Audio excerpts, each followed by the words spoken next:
갈라디아서 1장. 사람들이 뽑은 것도 아니요 사람들이 보낸 것도 아니요 예수 그리스도와 그분을 죽은 사람 가운데서 살리신 하나님 아버지께서 사도로 삼으셔서 사도가 된 나 바울이 나와 함께 있는 모든 형제들과 함께 갈라디아에 있는 여러 교회에 이 편지를 씁니다. 하나님 우리 아버지와 주 예수 그리스도께서 여러분에게 은혜와 평안을 주시기를 바랍니다. 예수님께서는 하나님 우리 아버지의 뜻을 따라 이 악한 세상에서 우리를 건지시고 우리 죄를 씻기 위해 자기 몸을 바치셨습니다. 하나님께 영원토록 영광이 있기를 바랍니다. 아멘.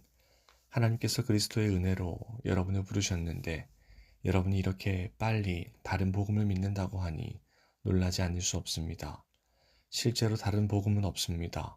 그러나 어떤 사람들이 여러분을 혼란스럽게 하여 그리스도의 복음을 바꾸려 하고 있습니다.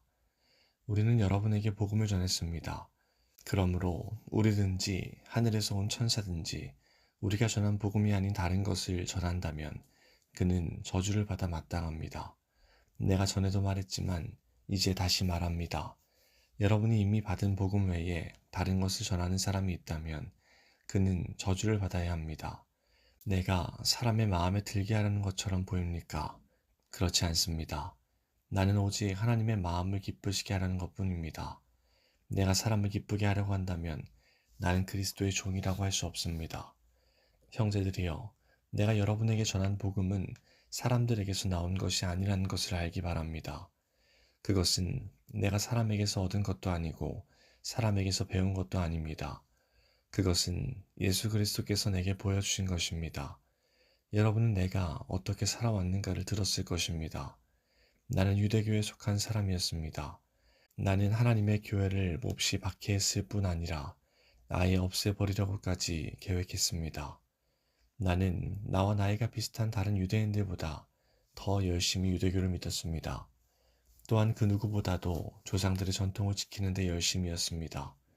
그러나 내가 태어나기 전부터 하나님께서는 나를 따로 세우셔서 은혜로 나를 부르셨습니다. 그래서 나에게 하나님의 아들에 관한 복음을 이방인에게 전하게 하시려고 하나님께서 그 아들을 내게 보이셨습니다. 하나님께서 나를 부르셨을 때에 나는 어떤 혈육을 통해서도 가르침이나 도움을 받지 않았습니다. 나보다 먼저 사도가 된 사람들을 만나기 위해 예루살렘으로 올라가지도 않았습니다. 오히려 나는 곧바로 아라비아로 갔다가 다마스커스로 되돌아갔습니다. 3년 뒤에 나는 베드로를 만나려고 예루살렘으로 가서 그와 보름 동안을 함께 지냈습니다. 그리고 주님의 동생 야고보 외에는 그 어떤 다른 사도도 만나지 않았습니다. 내 말이 거짓이 아니라는 것은 하나님께서 아십니다. 그 후에 나는 시리아와 길리기아 지방으로 갔습니다. 유대에 있는 그리스도의 교회들은 나를 한 번도 만나지 못했습니다. 다만 나에 대해서 한때 우리를 박해했던 이 사람이 지금은 박해했던 그 믿음을 전하고 있다는 말만 들었을 뿐입니다. 그래서 이 성도들은 나로 인하여 하나님께 찬양했습니다. 2장. 14년이 지나서 나는 다시 예루살렘으로 갔습니다. 이번에는 바나바와 디도를 데리고 갔습니다. 예루살렘으로 간 것은 하나님께서 그렇게 하라고 계시하셨기 때문입니다. 나는 거기에서 교회의 지도자들을 만났습니다. 그들과 따로 만나서 내가 이방인들에게 전하는 복음을 설명해 주었습니다. 그것은 내가 전에 한 일이나 지금 하고 있는 일이 헛되지 않기를 바랐기 때문입니다. 나와 함께 있던 디도는 비록 그리스 사람이지만 나는 그에게 억지로 할례를 베풀지는 않았습니다. 우리 가운데 거짓 형제들이 몰래 들어왔기 때문에 우리는 이 문제에 대해서 이야기를 했습니다.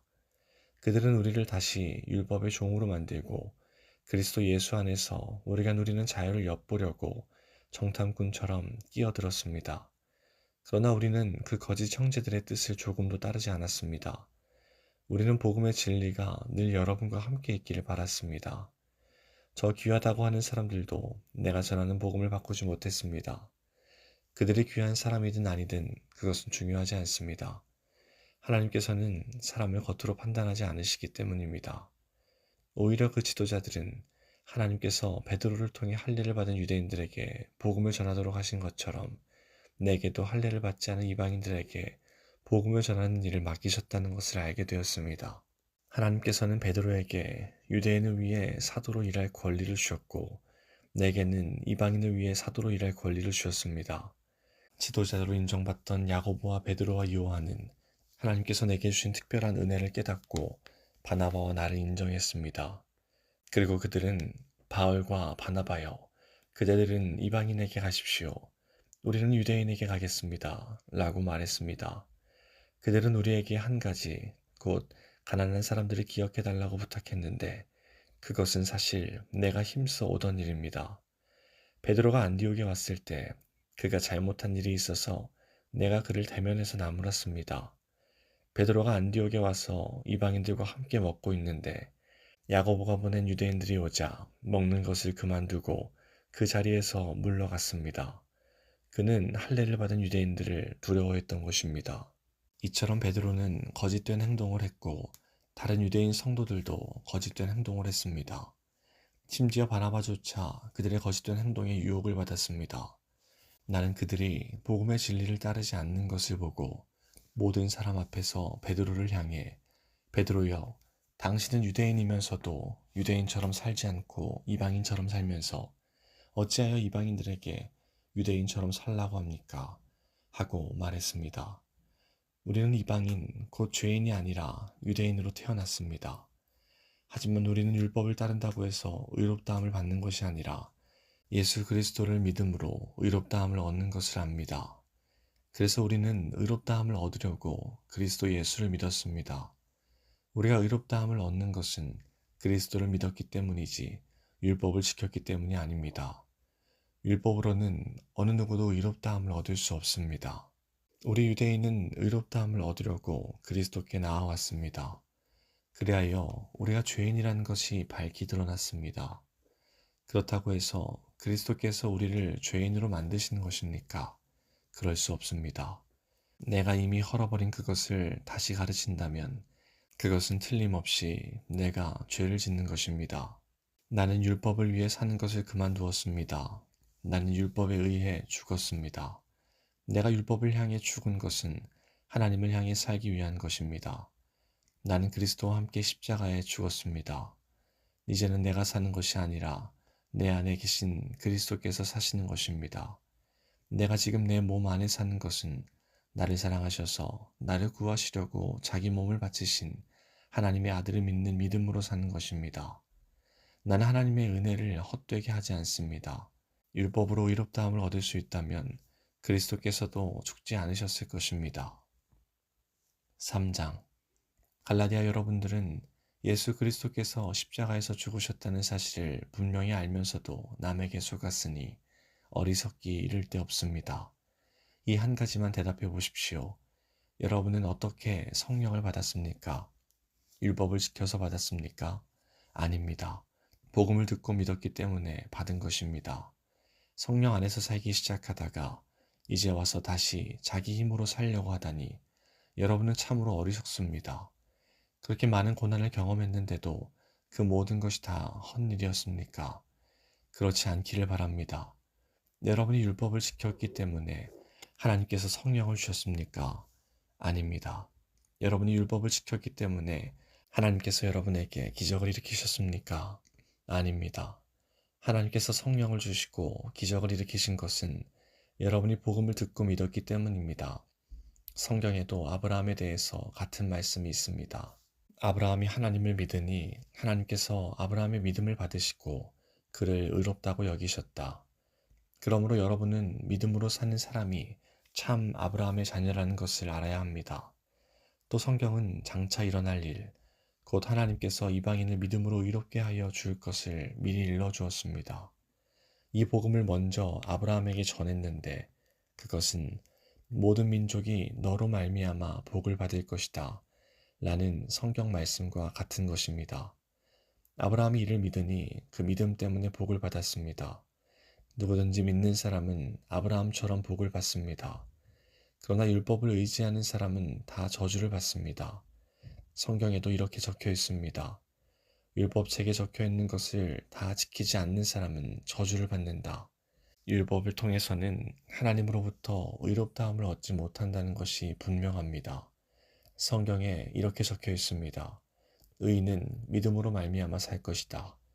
율법은 믿음에서 생겨난 것이 아닙니다.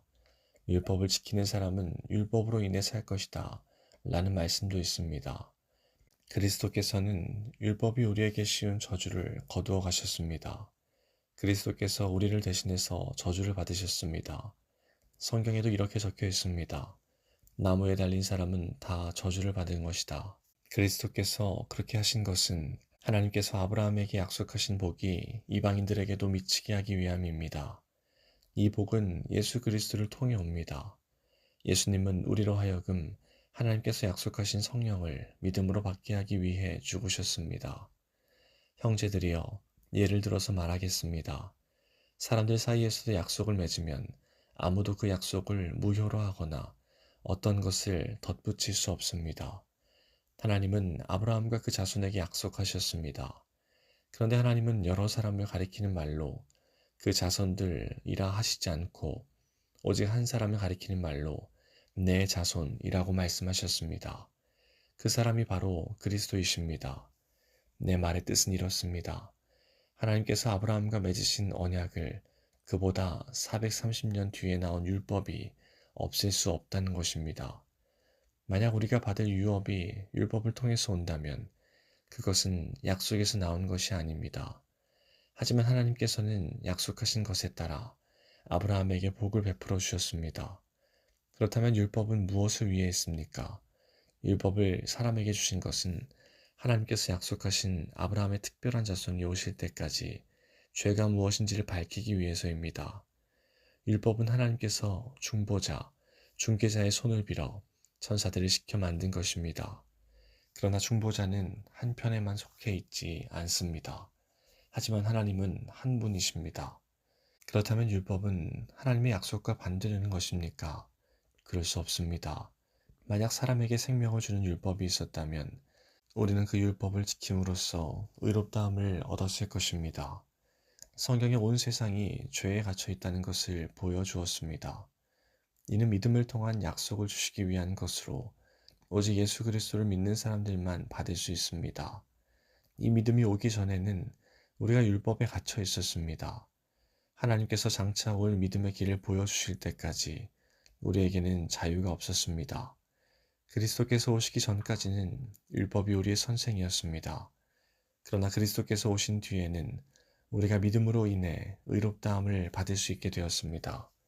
이제 믿음의 길이 나타났으므로 다시는 우리가 율법에 갇혀 있을 수 없습니다. 여러분은 그리스도 예수를 믿는 믿음을 통해 하나님의 자녀가 되었습니다. 여러분은 모두 세례를 받아 그리스도와 연합하였으며 그리스도로 옷을 삼아 입었습니다. 그리스도 안에서는 유대인이나 그리스인이나 종이나 자유인이나 남자나 여자나 차별이 없습니다. 여러분은 그리스도 예수 안에서 모두 하나입니다. 여러분은 그리스도에게 속한 사람입니다. 그러므로 여러분은 아브라함의 자손입니다. 하나님께서 아브라함에게 하신 약속대로 여러분은 하나님께서 주시는 모든 복을 받습니다. 4장. 내가 또 이 말을 하려고 합니다. 아버지의 재산을 물려받을 사람이 아이라면 그가 모든 것의 주인이라 하더라도 종과 다를 것이 없습니다. 어른이 되기 전까지는 그를 돌봐줄 사람의 말을 따라야 합니다. 그러나 그 아버지가 정한 때가 이르면 자유인이 됩니다. 이와 마찬가지로 우리도 전에는 어린아이와 같았습니다. 우리는 이 세상의 헛된 가르침 아래에서 종노릇을 했습니다. 그러나 정한 때가 이르자 하나님께서 자기 아들을 보내셨습니다. 그 아들은 여자에게서 낳고 율법 아래에서 살았습니다. 그것은 율법 아래에 있는 사람들을 구원하셔서 그들을 자기 자녀로 삼으시기 위해서입니다.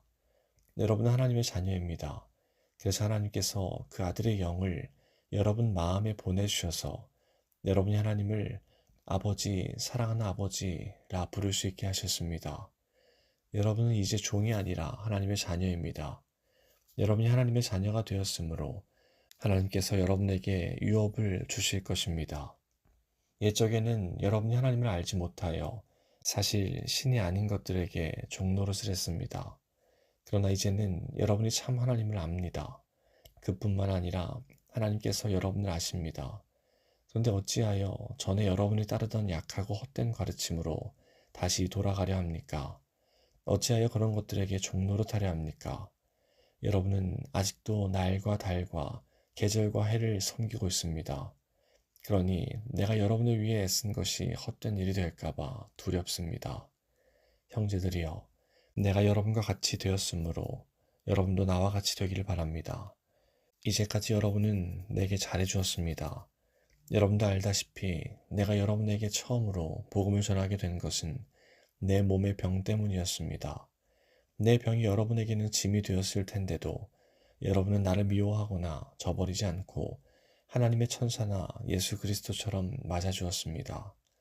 그때에는 여러분에게 기쁨이 가득하더니 지금은 그 기쁨이 어디로 갔습니까? 지금 기억하기로 그때에는 여러분이 할 수만 있다면 여러분의 눈이라도 빼어줄 정도였습니다. 그런데 내가 이제는 진리를 말함으로 여러분과 원수가 되었습니까? 그 사람들이 열심히 여러분을 설득하는 것은 여러분을 위해서가 아니라 우리를 배반하고 그들만을 따르도록 하려는 것입니다. 사람들이 좋은 뜻으로 여러분에게 관심을 보인다면 그것은 내가 여러분을 떠나 있을 때나 여러분과 함께 있을 때나 마찬가지로 좋은 일입니다. 내 자녀들이여, 여러분이 참으로 그리스도와 같이 되기까지 나는 여러분을 위해 다시 아기를 낳는 어머니의 고통을 느낍니다. 내가 지금이라도 여러분을 만나 내 말투를 바꾸었으면 좋겠습니다. 여러분 일에 대해 어떻게 해야 좋을지 모르겠습니다. 여러분 가운데는 모세의 율법 아래에 있으려는 사람이 있습니다. 말해보십시오. 여러분은 율법이 하는 말을 알지 못합니까? 성경은 아브라함에게 두 아들이 있었는데 한 아들의 어머니는 여종이었고 다른 아들의 어머니는 자유인이었다고 말합니다. 여종에게서 난 아브라함의 아들은 육체를 따라 태어났으나 자유인에게서 난 아들은 하나님의 약속을 따라 태어났습니다. 이것은 비유입니다. 이 여자들은 하나님과 사람이 맺은 두 언약과 같습니다. 한 언약은 하나님께서 시내산에서 정하신 율법입니다. 이 언약 아래에 있는 사람은 종과 같습니다. 하갈이 바로 이 언약과 같습니다. 이 하갈은 아라비아에 있는 시내산과 같으며 지금 이 땅에 있는 예루살렘과 같습니다. 하갈 자신도 종이며 그 후손들도 율법의 메인 종입니다. 그러나 위에 있는 하늘의 예루살렘은 자유스러운 여자와 같습니다. 그는 우리 어머니입니다. 성경에 이렇게 적혀 있습니다. 아기를 낳지 못한 여자여 기뻐하여라. 아기를 낳는 고통을 느껴보지 못한 여자여 노래하며 외쳐라. 남편이 있는 여자보다 내 자녀가 더 많을 것이다. 형제들이여, 여러분이 이삭과 같이 하나님의 약속을 따라 태어난 하나님의 자녀입니다. 사람의 방법으로 태어난 아들이 성령의 방법으로 태어난 아들을 괴롭혔듯이 지금도 그러합니다. 그러나 성경이 무엇을 말합니까? 여종과 그 아들을 내어 쫓아라. 자유인의 아들은 아버지의 것을 다 물려받으나 여종의 아들은 아무것도 받지 못할 것이다. 그러므로 형제들이여, 우리는 여종의 자녀가 아니라 자유한 여자의 자녀입니다. 5장. 그리스도께서 우리를 해방시키셔서 우리는 자유롭게 되었습니다. 그러므로 굳게 서서 다시는 율법의 종이 되지 마십시오. 나 바울의 말을 들어보십시오. 여러분이 할례를 받고 율법으로 돌아간다면 그리스도는 여러분에게 아무런 도움이 되지 못합니다. 내가 다시 모든 사람에게 경고합니다. 여러분이 만약 할례를 받는다면 여러분은 율법 전체를 지켜야 합니다. 여러분이 율법을 지켜서 의롭다함을 얻으려 한다면 여러분은 그리스도에게서 끊어지고 하나님의 은혜에서 멀어지게 됩니다. 그러나 우리는 성령의 도우심을 받아 믿음으로 의롭다 여김을 받는 이 소망을 간절히 기다립니다. 우리가 그리스도 예수 안에 있다면 할례를 받았느냐, 받지 않았느냐는 중요하지 않습니다. 중요한 것은 사랑으로 말미암아 나타나는 믿음뿐입니다. 여러분은 지금까지 잘 달려왔습니다. 그런데 누가 여러분을 막아 진리를 따르지 못하게 합니까? 그런 유혹은 여러분을 부르신 분에게서 나오지 않습니다. 조심하십시오. 적은 노력이 반죽 모두를 부풀게 합니다. 그러나 나는 여러분이 그런 다른 생각들을 따르지 않을 줄로 믿습니다. 누구든지 여러분을 혼란하게 하는 사람은 심판을 받을 것입니다. 형제들이여, 나는 할례를 받아야 한다고 가르치지 않습니다. 내가 할례를 가르친다면 어째서 아직도 박해를 받겠습니까? 내가 지금까지 할례를 가르쳤다면 십자가를 전하는 어려움도 사라졌을 것입니다. 여러분을 어지럽히는 사람들은 차라리 스스로 고자가 되어버리는 것이 좋겠습니다. 형제들이여, 하나님께서 여러분을 부르셔서 자유인이 되게 하셨습니다. 그러나 그 자유를 육체의 욕망을 채우는 기회로 삼지 말고 사랑으로 서로 섬기십시오. 모든 율법은 내 이웃을 내 몸과 같이 사랑하여라 하신 한 계명 속에 다 들어 있습니다. 여러분이 서로 해치고 헐뜯는다면 양쪽 다 멸망할 테니 조심하십시오. 그러므로 내가 말합니다. 성령을 따라 사십시오. 그러면 육체의 욕망을 따라 살지 않게 될 것입니다. 육체의 욕망은 성령을 거스르고 성령이 바라시는 것은 육체의 욕망을 거스릅니다. 이 둘은 서로 반대되는 것이므로 여러분의 욕망대로 살 수 없게 합니다.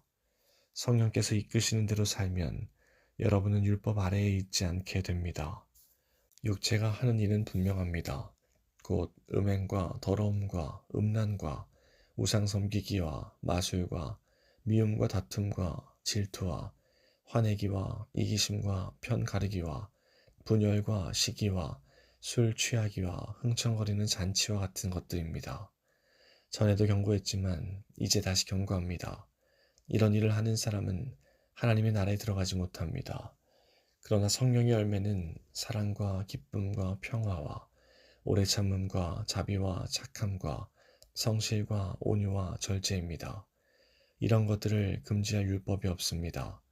그리스도 예수께 속한 사람은 자기 육체를 정욕과 욕망과 함께 십자가에 못 박았습니다. 우리가 성령으로 새 생명을 얻었으므로 성령을 따라 살아야 합니다. 그리고 교만하지 말고 서로 다투거나 시기하지 말아야 합니다. 6장. 형제들이여, 여러분 가운데서 누구든지 죄 지은 사람이 있거든 신령함을 지닌 여러분이 온유한 마음으로 그를 바로잡아야 합니다. 그러나 여러분도 유혹에 빠지지 않도록 조심하십시오. 여러분은 서로 다른 사람의 짐을 들어주십시오. 그것이 그리스도의 법을 이루는 길입니다. 아무것도 아닌 사람이 무엇이나 된 것처럼 행동한다면 그것은 자기를 속이는 일입니다. 자기를 다른 사람과 비교하지 마십시오. 사람은 저마다 자기 일을 살펴야 합니다. 그러면 자랑할 일이 자기에게만 있을 것입니다. 사람은 저마다 자기 일의 책임을 져야 합니다. 하나님의 가르침을 배우는 사람은 가르치는 사람과 모든 좋은 것을 나누어야 합니다. 스스로 속이지 마십시오. 하나님을 속일 수는 없습니다. 사람은 자기가 심은 대로 거둘 것입니다. 자기 육체의 욕망대로 심는 사람은 육체로부터 썩을 것을 거둘 것이며 성령의 뜻을 따라 심는 사람은 성령으로부터 영원한 생명을 거둘 것입니다. 선한 일을 하다가 낙심하지 말아야 합니다. 때가 이르면 영원한 생명을 거둘 것이므로 포기하지 말아야 합니다. 기회가 닿는 대로 모든 사람에게 선한 일을 해야 합니다. 특히 믿음의 가정에 그렇게 해야 합니다. 내 손으로 이렇게 여러분에게 큰 글자로 씁니다. 여러분에게 억지로 할 일을 받도록 하려는 사람들이 있습니다. 그들은 육체를 꾸미기 좋아하는 사람들입니다. 그들은 그리스도의 십자가를 따르면 박해를 받을까봐 두려워하고 있습니다. 할례를 받은 사람들이 스스로도 율법을 지키지 않으면서 여러분에게는 할례를 받게 하려는 것입니다. 여러분에게 한 일을 가지고 자랑하기 위함입니다. 그러나 내게는 우리 주 예수 그리스도의 십자가 말고는 아무것도 자랑할 것이 없습니다. 그리스도의 십자가를 통해 세상은 나에 대해서 죽었고 나는 세상에 대해서 죽었습니다. 할례를 받느냐 받지 않느냐 하는 것이 중요한 것이 아닙니다. 중요한 것은 하나님의 새로운 백성이 되는 것입니다. 이 규칙을 따르는 사람, 곧 하나님의 모든 백성에게 평화와 자비가 있기를 바랍니다. 그러므로 이제부터는 나를 괴롭히지 마십시오. 내 몸에는 그리스도 예수의 흔적이 있습니다. 형제들이여, 우리 주 예수 그리스도의 은혜가 여러분의 심령에 있기를 빕니다. 아멘.